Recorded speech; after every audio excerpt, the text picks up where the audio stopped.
Hi guys, welcome back po sa ating YouTube channel.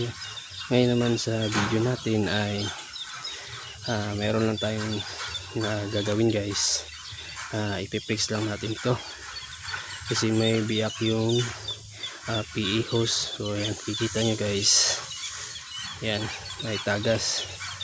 So ang gagawin natin dito, kasi malapit lang dito sa may dugtungan niya or yung ating nilagay na coupling, street coupling na PE. So malapit lang dito at mayroon namang mahahatak naman natin yung hose.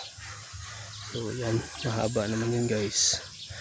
So tapos mayroon din kasi ditong tinalian ng goma. So yan, so gagawin natin dito ay puputulin natin to dito, yan. Tapos tsaka idugtong natin yung coupling. So gagamit lang tayo dito ng lagaring bakal, tapos yung pamihit natin sa ating coupling. So guys, inumpisahan ko ng tanggalin yung compression fitting na strip coupling. So hindi ko na sinarado yung valve yan guys, dahil napakalayo kasi, kaya mapapansin nyo tuloy-tuloy yung agos.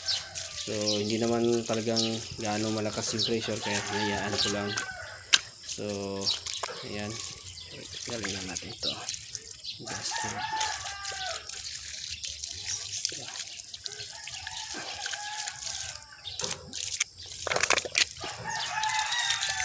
Ayan, dito.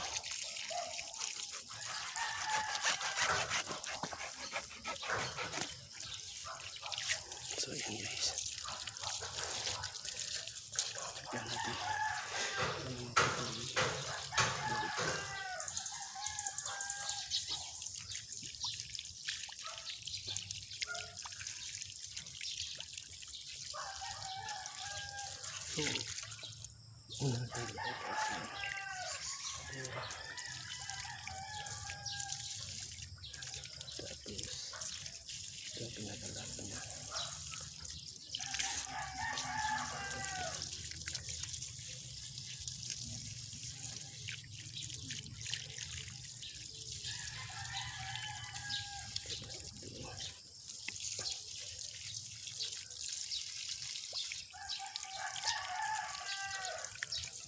Yan, tingnan guys.